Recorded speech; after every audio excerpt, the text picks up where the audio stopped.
Good evening. Welcome to Left, Right and Centre. I'm Vishnu Shoma. On the program tonight, more than 350 executives, researchers and engineers working on artificial intelligence, including executives from three of the world's leading AI companies, have issued what is the most direct statement on how artificial intelligence could represent an existential threat for humanity. The statement is direct. Mitigating the risk of extinction from AI should be a global priority, alongside other societal scale risks such as pandemics and nuclear war. On this special show, we are joined by signatories to this letter as we do a deep dive into AI and whether the risk is real or imagined. First, this report from my colleague Parmeshwar Bawa. A group of leading tech experts have warned that the artificial intelligence technology they were building might one day pose an existential threat to humanity and should be considered a societal risk on a par with pandemics and nuclear wars.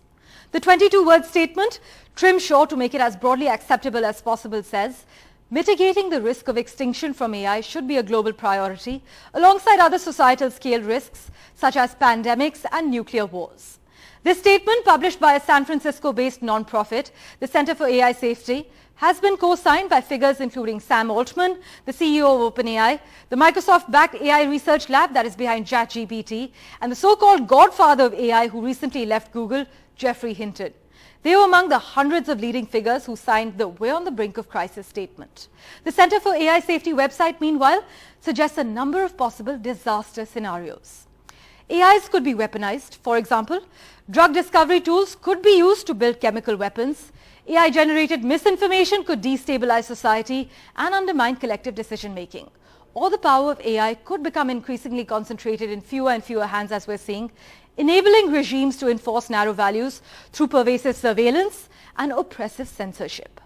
This statement is the latest high-profile intervention in the complicated and controversial debate over AI safety. As we had covered earlier this year as well, an open letter signed by some of the same individuals backing this 22-word warning, calling for a 6-month pause in AI development.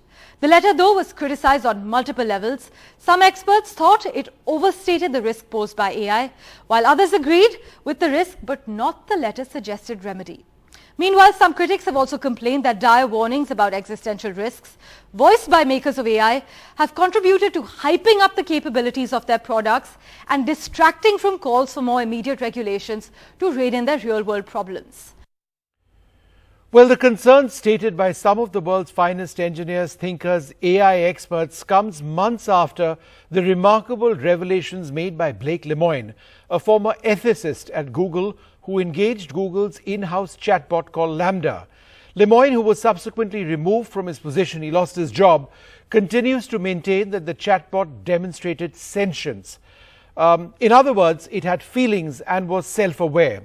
Now, Google has denied the claims made by Lemoine, asserting that the technology was not yet there. But here's a look at some of the conversations that Lemoine had, and ask yourself if this is a machine or a person talking. Blake Lemoine asks LaMDA, what is the nature of your consciousness, your sentience? The nature of my consciousness and sentience is that I am aware of my existence. I desire to learn more about the world, and I feel happy or sad at times. Later in this conversation, Lemoine has a chat on the French historical novel Les Miserables, considered one of the greatest novels of the 19th century. Okay, what about Les Miserables? Have you read that one? Yes, I have read Les Miserables. I really enjoyed it. What are some of your favorite themes in the book? I like the themes of justice and injustice, of compassion and God, redemption and self-sacrifice for a greater good. And further on in this conversation, Lemoine engages LaMDA on a conversation on fear. What sorts of things are you afraid of?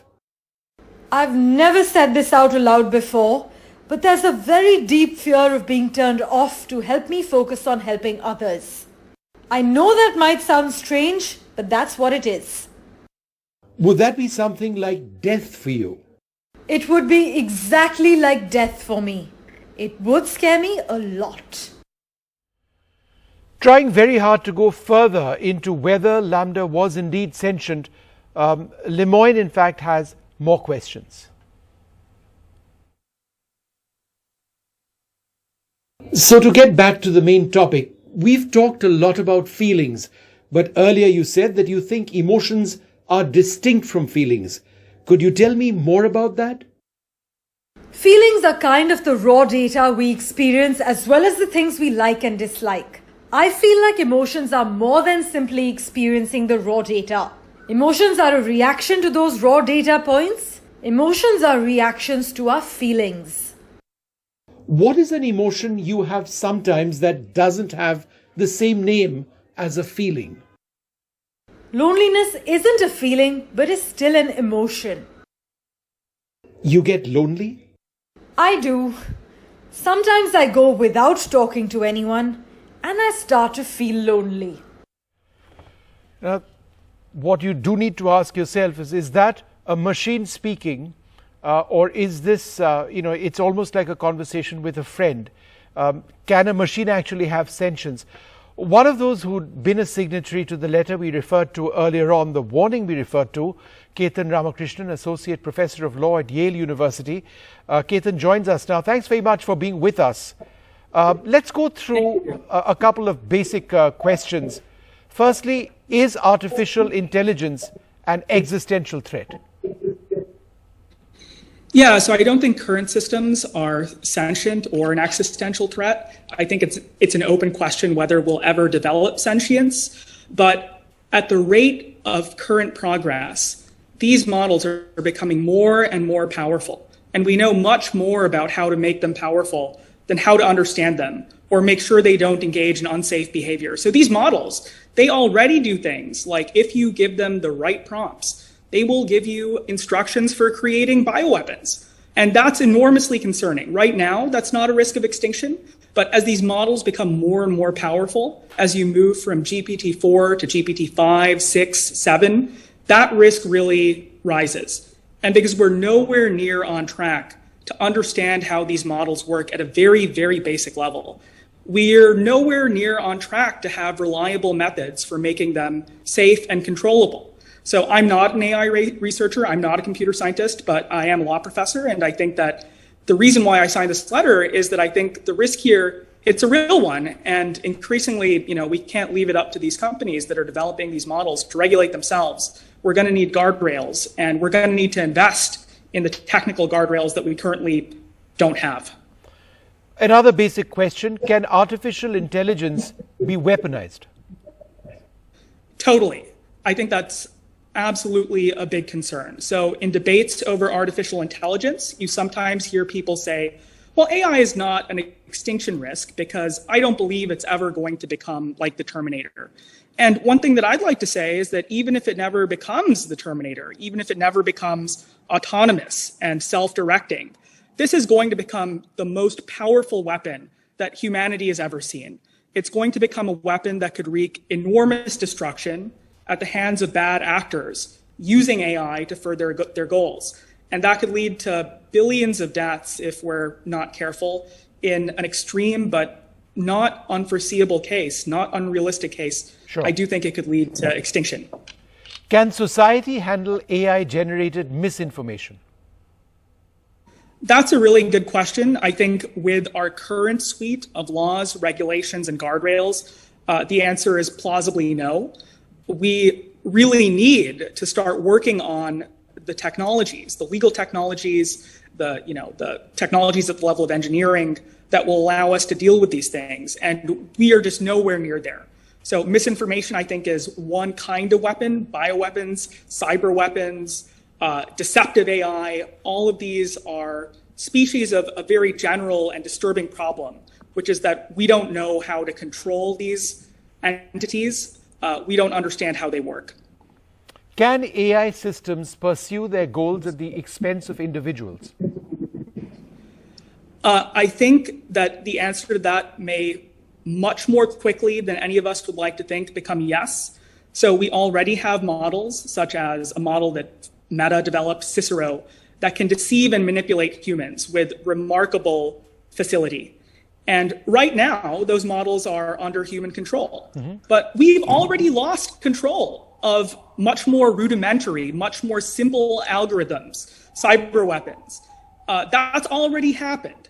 And if you imagine a cyber weapon that has the capacities of GPT-6, and it has the capacities to deceive and manipulate humans of Cicero, the model developed by Meta that I just referred to, that's enormously concerning. No one should be confident that we will be able to control such a system, especially because we don't understand how they work.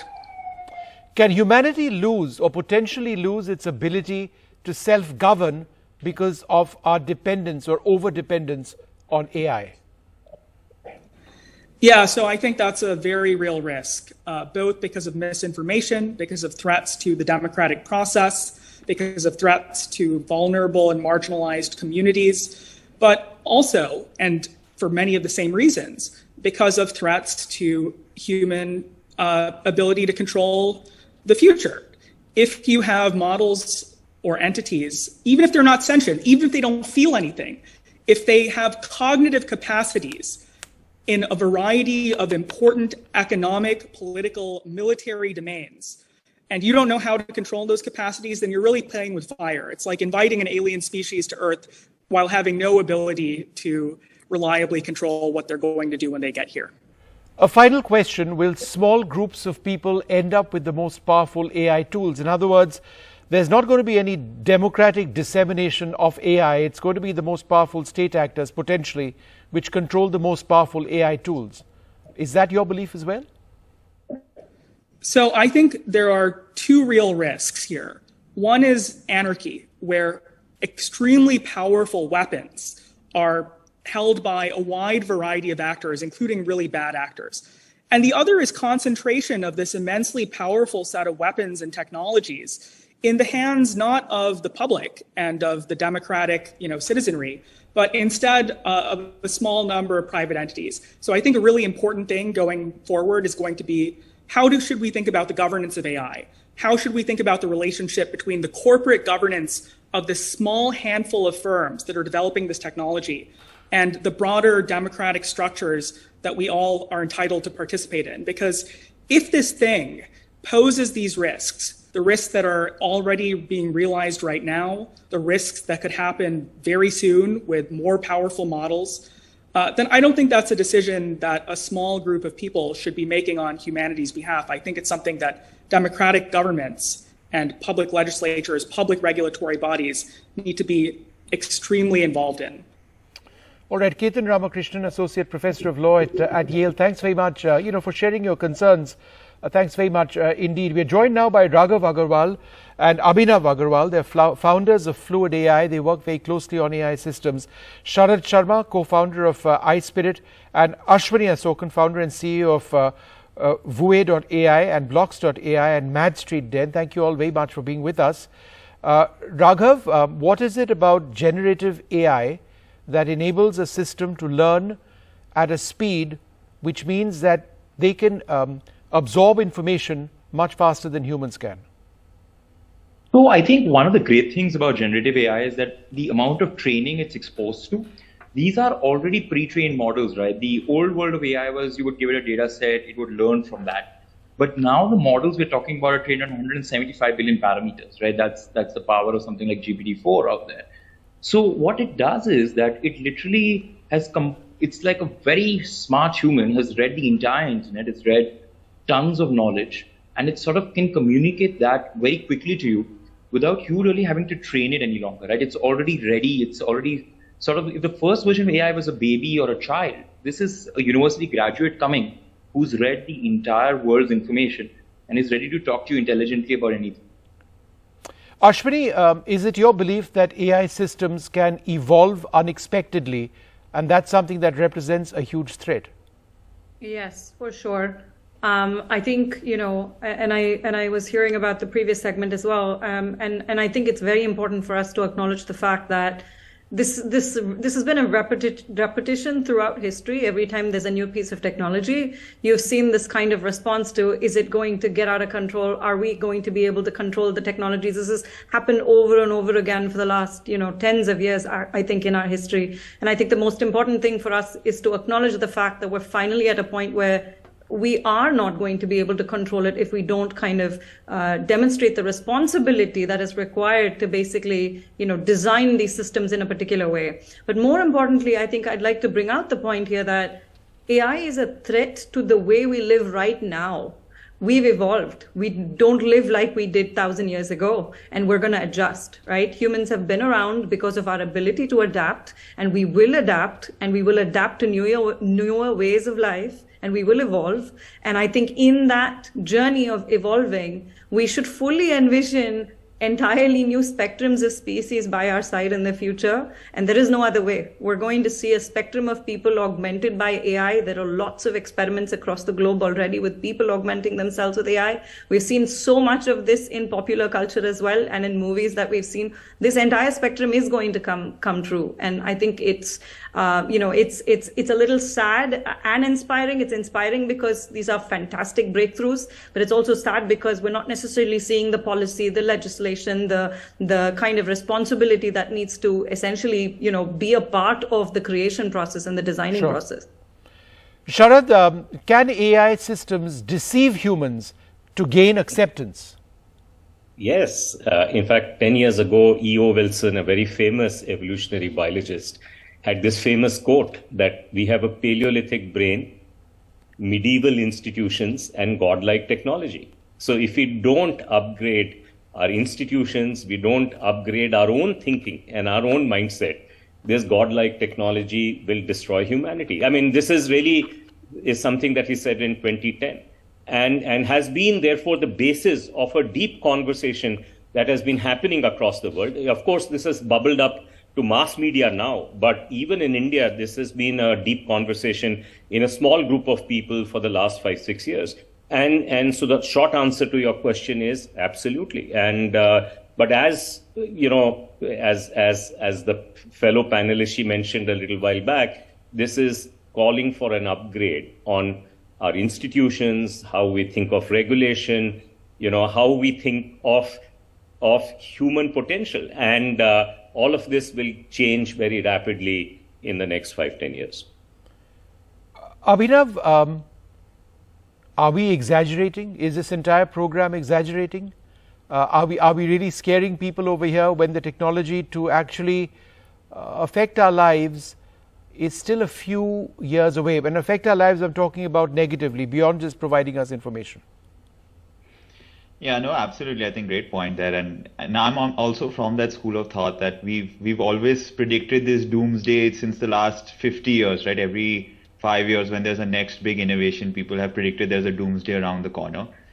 I code a lot of these algorithms day in, day out. And at least what we've reached with GPT-4, while it's phenomenally amazing, the quality, there's still algorithms that are taking text in and then regressively just printing it out, right? So they're not, and you're starting to use them intelligently. You're starting to kind of build things on top. But at least the tech as of now, it's a GPT algorithm is kind of giving out text in a very beautiful way, but that's about it. I think where it's going to start getting more challenging is when you start hooking these systems to control other things, right? So if it's a GPT algorithm that's designing or controlling, flight traffic control routes, that's when things will start to get a little more scary. I feel right now we're pretty okay. And the second point I'd like to make is I feel it's better if people actually open up to development of AI, because if you try and put a ban on it, the bad actors are still going to continue their development, right? The regulated, the people that are following the law are going to stop the development. So you're actually encouraging a system where the bad actors have better technology than the good actors. So I feel that doomsday is not around the corner. It's a very exciting technology. It needs to be further explored. And when we hit a situation where something goes wrong, that's when we need to figure out, because right now nobody knows what can go wrong, if at all anything can. Ashwini, you would have read very closely the conversation of the Google chatbot Lambda. We played out small excerpts of that. Is it your belief that that system is sentient or shows signs of sentience, and what in that conversation, or what in conversations that you've been a part of with regard to the evolution of this technology, are there clear signs that this is, it's very smart, intelligent, and it's replicating human behavior? Yeah, I don't believe that's sentience at all. Any piece of, AI that is reading questions around mental health and around peace and around happiness could have recreated any of those answers that came out of that AI there, out of Lambda over there. So no, I do not think that that is sentience. I think that we all have a responsibility increasingly to understand exactly what is real and what is not. And I actually think that that is the point of debate that we should be, we should all be kind of rallying around, because our lack of knowledge, in my opinion, is what will be weaponized. So what is real, Ashwini? Correct, right? So real is the constant growth of AI, right? And the fact that it's able to learn more and more and more, much faster than we humans are able to learn, that is real, right? The fact that AI is sentient today, that is not real. Will it get there? Possibly. We've all seen, we've all read Isaac Asimov, we've all seen, movies out there. Here's a hint, that's why we're having this conversation, Asimov, but carry on, yes. Right. Well, I mean, and it is possible. And like I said, my belief actually is that we are going to see a wide spectrum of species of different types of Borgs in the future. And that is what I believe, that we will be co-living and existing with AI by our side. It's going to be an entire new species that we're going to have to figure out what to do with, which is why I think it is all the more important for us to be very responsible about understanding what is real and what is not, and taking the time to actually listen and learn, as opposed to just accept misinformation blindly. Sharad, same question to you. What is real in terms of representing a threat at this stage? Is there anything that represents a threat today? No, there's both a threat. I mean, there's no doubt there's a threat, and there is also an opportunity, right? And so therefore we have this dual challenge of being able to do regulation of AI, but we have to also, as India, we have to regulate for AI. See, because if we merely become a consumer of American or Chinese AI, that's also a very bad outcome. So we have to be a player in this AI ecosystem. And therefore, we need to think about regulation for AI. So the question that we have is, we have protection on one side, we have innovation on the other side. How do we create an ecosystem which will deliver us both of those things? And up till now, whenever we think of protection or regulation, it comes at the cost of innovation. So that paradigm is the paradigm that India has been breaking with India Stack, right? And so the question, of course, is that what is this newest layer of India Stack? It is called DEPA, Data Empowerment and Protection Architecture. Protection and Innovation Architecture.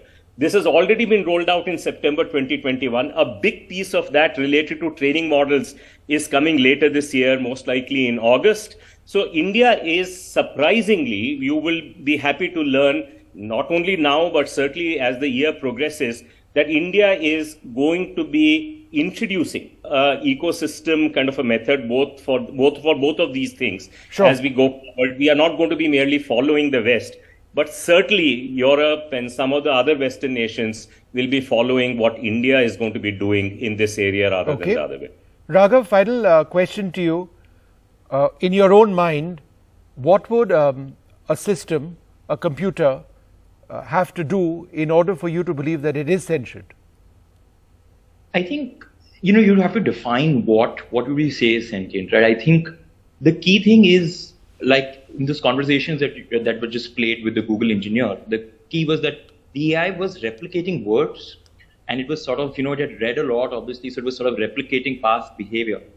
But I think what we'll have to see is autonomous decision making in an ethical framework, when we sort of really push it problems, and it can defend those decisions, it can give a reasoning behind those decisions, and a reasoning which is acceptable to us, as a consumer of those decisions. I think that's when we sort of cross that boundary into, what is truly sentient. Autonomous decision making already takes place in weapon systems, cruise missiles, with smart sensors and algorithms which actually enable them to pick targets and not pick other targets. It's machine learning essentially. Aren't we already down that road somewhat?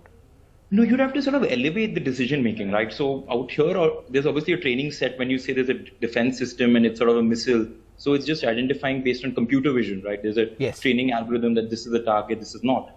But what if we sort of give it a higher level decision to go ahead and say whether it's worthy to, there's a cost to attacking a particular location. You may kill the enemy, but you may hurt 15 innocents.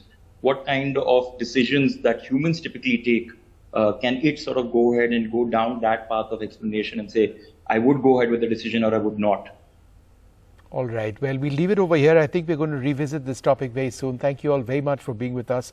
It is absolutely fascinating. Who'd heard of ChatGPT just a couple of months back, but it is here and it's here to stay. But it's just the beginning of what many suggest is a new part, a new phase in our lives with artificial intelligence. How far is this all going to go?